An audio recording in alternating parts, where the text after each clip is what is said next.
மாசத்துக்கு ரெஸ்ட் எடுக்க சொல்லிருக்காங்கல்ல. சரிம்மா, மாப்பிள்ளைய நல்லா பாத்துக்க. என்னம்மா பண்ணிட்டு இருக்காரு? தூங்கிட்டு இருந்தாருமா. அப்படியா, சரிம்மா தூங்கட்டும். ரூபி, என் கூட வா, ஃபங்க்ஷன் வீட்டுக்கு போவோம். அம்மா, நான் வரல. அவரால் இப்ப எழுந்து நடக்கவே முடியல. ஏதாவது வேணும்னா என்னைய தான் கூப்பிடுவாரு. நான் பக்கத்துல இல்லைன்னா ரொம்ப கஷ்டமா போயிடும். இப்பதான் பாட்டி வந்து கூப்பிட்டாங்க, நான் வரலன்னு சொல்லிட்டேன். நீங்க மட்டும் போயிட்டு வாங்கம்மா. நான் அவரை பார்த்துட்டு இங்கேயே இருக்கேன். இல்ல ரூபி, ரொம்ப முக்கியமான விஷயம். என்னம்மா? அது எனக்கு எப்படி அந்த மீன்கார அக்காட்ட சொல்றதுன்னு தெரியல. அதான் உன்னைய கூட கூட்டிட்டு போலாமேன்னு வந்தேன். ஏமா, என்னாச்சு? ரூபி, இன்னைக்கு நிச்சயம் நடக்க போகுதுல்ல. அந்த பிள்ளைக்கு பார்த்திருக்க பையன் நம்ம ஊர் தானா? அப்படியா? யாரு? அந்த பையன் பேரு அஜித் குமார்னு சொன்னாவ. அவங்க அம்மா பேரு ஜெயலட்சுமியா? அப்படியா? நான் இது வரைக்கும் கேள்விப்பட்டதே இல்லையே. யாருமா அவங்க? எனக்கே தெரியாதுமா. எனக்கு தெரியாம இருக்கும்போது உனக்கு எப்படி தெரியும்? அப்படியா, உங்களுக்கே தெரியாது? ஆமா ரூபி, எனக்கே தெரியாது. இந்த மீன்காரக்கா இருக்காவல்ல, அவியதான் 2 தடவை வீட்டுக்கு வந்து அந்த பையனை பத்தி விசாரிச்சலாம். அவன் யார் என்னன்னு தெரியுமான்னு கேட்டாவ. எனக்கு தெரியாது, நான் வேணா விசாரிச்சு சொல்றேன்னு சொல்லியிருந்தேனா. சரி, விசாரிச்சு சொல்லுங்கன்னு அவிய சொன்னாவ. அதான் அந்த சரஸ்வதி அக்கா இருக்காவல்ல, அவியிட்ட தான் போய் விசாரிச்சேன். அவிய சொன்னாவ, அந்த ஜெயலட்சுமி விளங்காதவா, ஊர் முழுக்க கடன் வாங்கி வச்சிருக்கா. அவ புருஷனும் அப்படிதான், பிள்ளையும் வழங்காதவன் தான் அப்படின்னு சொல்லியாவ. என்னமா சொல்றீங்க? ஆமா ரூபி, எனக்கு அதை கேட்ட உடனே ஷாக் ஆயிட்டு. மீன்காரக்கா நிச்சயம்னு கூப்பிட்ட அன்னைக்கே நான் அவியிட்ட போய் விசாரிச்சுட்டு வரலான்னு போனேன். ஆனா அன்னைக்கு அவிய வீட்டுல இல்ல. நேத்து சாயங்காலம் தான் நான் அவியல பார்த்தேன். அப்பதான் மீன்காரக்கா சொன்னது ஞாபகம் வந்துதான். ஆனா கேட்டதுக்கு அவிய இப்படி சொல்றாவ. அதான் இந்த விஷயத்த மீன்காரக்கிட்ட சொல்லலாமா வேண்டாமான்னு ஒரே யோசனையா இருக்கு. எம்மா, உங்ககிட்ட தான் கேட்டிருக்காங்கல்ல, அந்த பையன் எப்படி, குடும்பம் எப்படி, விசாரிச்சு சொல்லுங்கன்னு. நீங்க என்ன விசாரிச்சீங்களோ அதை சொல்லுங்க. இல்ல ரூபி, நிச்சயம் வரைக்கும் வந்துட்டு நம்ம இதை சொல்றதுனால நிச்சயம் நின்ற கூடாது பத்தியா? அதான் ஒரே யோசனையா இருக்கு, சொல்லலாமா வேண்டாமான்னு யோசிச்சுட்டே இருக்கேன். அவங்க தானே கேட்டாங்க, நீங்க ஒரு வார்த்தை சொல்லிருங்க. நான் விசாரிச்ச இடத்துல எப்படி சொன்னாங்க, நீங்க வேணா ஒரு தடவை விசாரிச்சுக்கோங்கன்னு சொல்லுங்க. என்னைய கூட வந்து கூப்பிட்டாங்க ஃபங்க்ஷனுக்கு வாமான்னு. என்னாலதான் வர முடியல. நீங்க அவங்க கிட்ட போயிட்டு இந்த மாதிரி விஷயத்த சொல்லுங்க. அவங்க என்ன சொல்றாங்கன்னு பாப்போம். இல்ல ரூபி, நம்மளால ஒரு நிச்சயம் நின்ற கூடாதுல்ல. ஒருவேளை சரஸ்வதி அக்கா கூட ஏதாவது தெரியாம சொல்லலாம். நான் அவியிட்ட பேர மட்டும் தான் சொன்னேன், ஜெயலட்சுமி அஜித் குமார்னு. உடனே அவிய என்னென்னமோ சொல்லியாவ. அது மட்டும் இல்ல, மீன்காரக்கா சொன்னாவ அவிய ரொம்ப வசதியான குடும்பம், மெயின் ரோட்ல இருக்க பெரிய வீடு அவியல்துதான் அப்படின்னு சொன்னாவ. நான் நினைச்சேன் வெளிநாட்டுல இருக்க குடும்பம் தான் வந்துட்டு போல, அவனுக்கு தான் பொண்ணு தேடியாவன்னு நினைச்சேன். ஆனா சரஸ்வதி அக்கா சொன்னதை பார்த்தா வேற பையன் மாதிரி தெரியுது. அவிய இந்த பையனை வேற பையன் நினைச்சிட்டு சொல்றாவளா இல்ல அந்த பையனை தான் நினைச்சிட்டு சொல்லியாவளான்னு தெரியல. அதான் எனக்கு சொல்றதுக்கும் யோசனையா இருக்கு ரூபி. எம்மா, அப்ப வேற பையனா தான் இருக்கும். ஆமாம்மா, எனக்கும் அப்படிதான் தோணுது. ஏன்னா மீன்காரக்கா சொன்னதை வச்சு பார்க்கும்போது வசதியான குடும்பம்னு சொன்னாவ. இந்த பையன் டாக்டரு அப்படின்னு சொல்லிட்டு இருந்தாவ. அப்படி இருக்கும்போது அந்த பையன் வீட்டுல எதுக்கு ஊரெல்லாம் கடன் வாங்க போறாவ? இது வேற பையனை தான் சரஸ்வதி அக்கா சொல்லியிருப்பாவளா இருக்கும். நான் வீட்டு திரும்ப கேட்டேன், அந்த பையன் டாக்டர்னு சொல்லியாவளே அப்படியான்னு. டாக்டர்லாம் கிடையாது, ஏதோ லேகியம் தான் வித்துட்டு கிடக்கான் அப்படின்னு சொன்னாவ. அம்மா, அப்படின்னா அந்த பையன் வேற இந்த பையன் வேறையா தான் இருக்கும். இல்லம்மா, ஜெயலட்சுமி அஜித் குமார்னு தெளிவாவியலும் சொல்லியாவல. நீ அவியிட்ட போய் என்னன்னு விசாரிச்சா? இந்த மாதிரி நம்ம ஊருக்குள்ள ஜெயலட்சுமின்னு ஒருத்தவி இருக்காவ, தெரியுமான்னு கேட்டேன். தெரியும்னு சொன்னாவ. அவியலுக்கு ஒரு மகன் அஜித் குமார் இருக்கானே, அந்த பையன் எப்படின்னு கேட்டேன். உடனே அப்படி இப்படின்னு ஏச ஆரம்பிச்சுட்டாவ. அவன் விளங்கவே மாட்டான், சரியான விளங்காதவன் அப்படி இப்படின்னு சொன்னாவ. நீ எதுக்கு முதல்ல பேர சொன்ன? அவியிட்ட பேர் என்னன்னு கேட்டிருக்கலாம்ல. நீ சொன்னதுனால்தான் ஜெயலட்சுமியோட பையன் அஜித் குமார்னு நினைச்சிட்டு அவிய அப்படி சொல்லியிருப்பாவளா இருக்கும். அப்படி இருக்குமோ ஒருவேளை? அப்படிதாம்மா இருக்கும். பிசாண்டி நல்ல வசதியான இடமா பார்த்திருக்காங்க. ஆனா நீ விசாரிச்ச இடத்துல வசதியா இருக்க மாதிரியே தெரியல. ரெண்டுக்கும் நிறைய டிஃபரன்ஸ் இருக்குல்ல. ஃபர்ஸ்ட் நீ சரஸ்வதி ஆண்டியை பார்த்து பேர் என்னன்னு ஒழுங்கா கேளு. அவியிட்ட எப்படி வயாம்பி கேட்க முடியும்? எதுக்கு இதெல்லாம் விசாரிச்சிட்டு இருக்கான்னு கேட்கும்போது சும்மாதான் அப்படின்னு சொல்லிட்டு வந்துட்டேன். இந்த மாதிரி எனக்கு தெரிஞ்ச ஒரு வீட்டுல கேட்காவன்னு சொன்னேன், அவ்வளவுதான். அவிய சொன்னாவ, அந்த வீட்டுக்கெல்லாம் கட்டி கொடுத்துட சொல்லாத, அந்த வீட்டுக்கு நான் வேண்டான்னு சொல்லிடு அப்படின்னு சொல்லி விட்டாவ. நான் வீடு திரும்ப கேட்டேன், நல்ல வசதியான குடும்பம்னு சொல்லியாவளே, டாக்டர்னு சொல்லியாவளேன்னு. அப்படிலாம் ஒண்ணுமே இல்ல, கஷ்டப்பட்டு தான்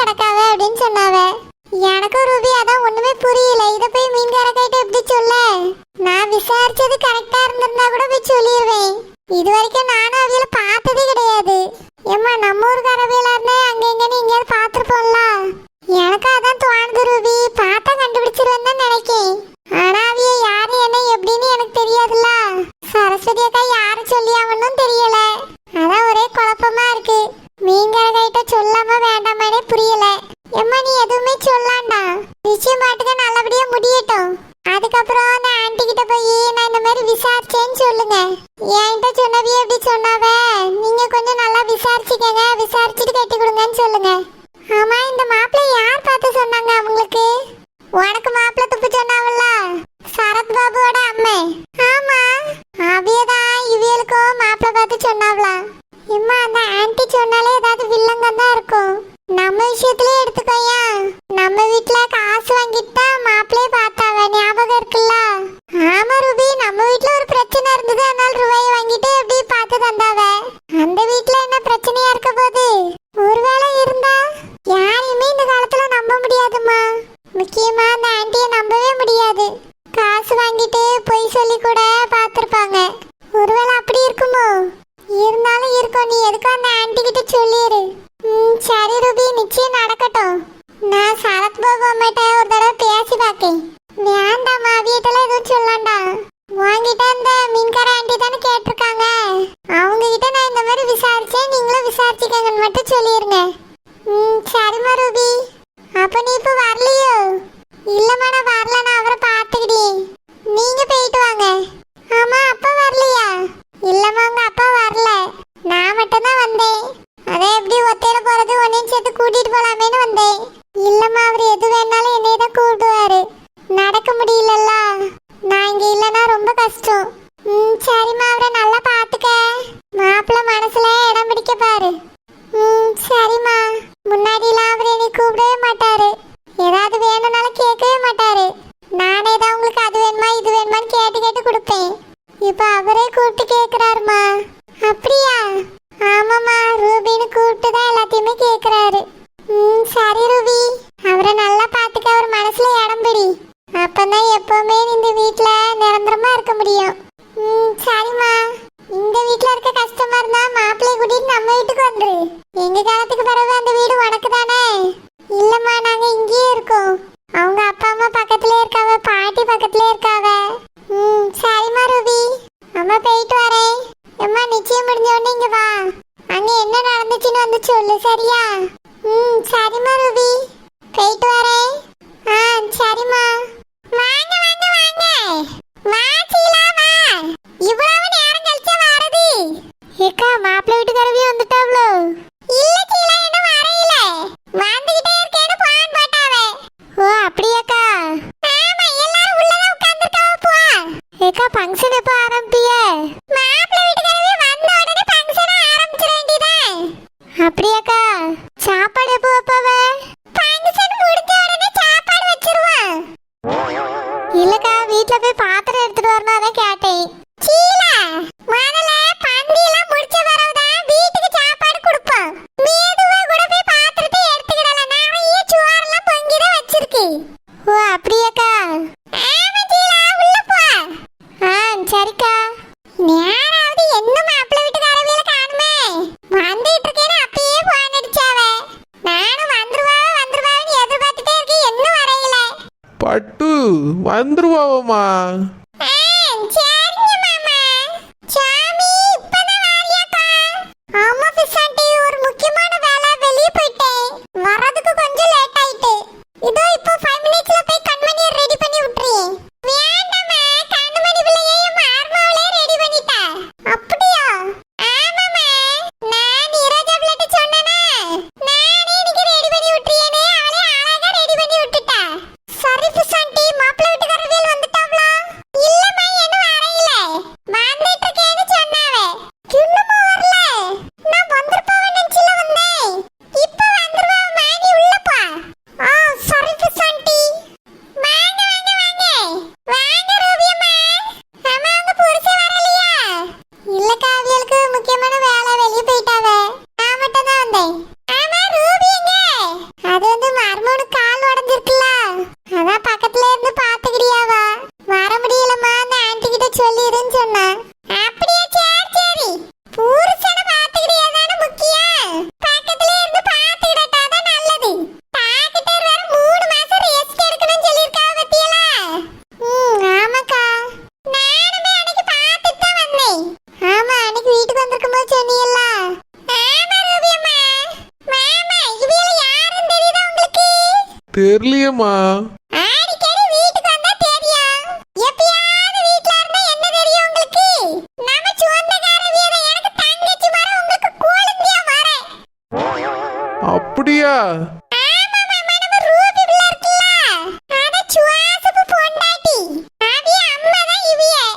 ஓ ஆமா இப்பதான் ஞாபகம் வருது.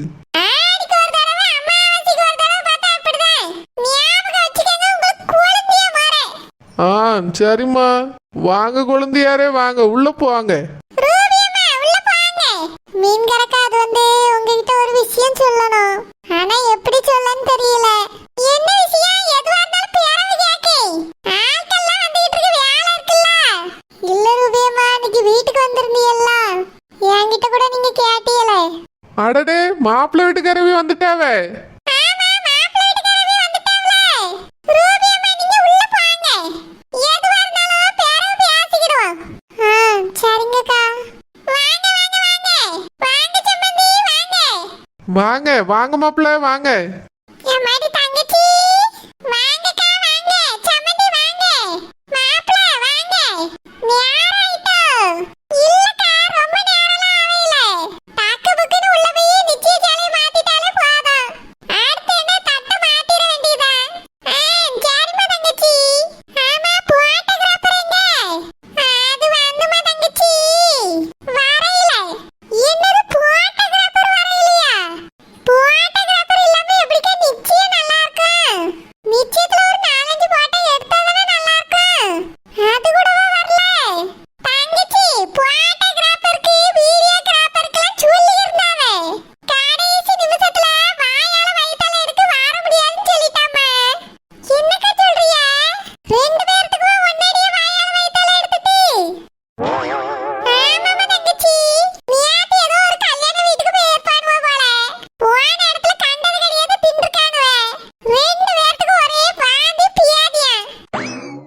அதான் எங்களால வர முடியாது, வேற இடத்த பாத்துக்கிடுங்கன்னு சொன்னாவ. நாங்க இப்போ வர வழியில ஒரு ஸ்டூடியோவா ஏறி இறங்கி போட்டோ எடுக்க வர முடியுமான்னு கேட்டுட்டே வந்தோமா. அதாம நேராயிட்டு. கடைசி நிமிஷத்துல போய் சொன்னதுனால எல்லாரும் வர முடியாதுன்னு சொல்லிட்டாவம்மா. அதான் வந்துட்டு எப்படி சொல்லன்னு தெரியாம ஜெயலட்சுமி யோசிச்சுட்டு இருக்கா.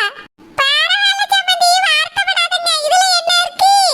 அதான் இப்ப எல்லார் கையிலும் செல்போன் இருக்குல்ல, அதுல ஒரு 4 போட்டோவை எடுத்து பிரேம் போட்டுருவோம்.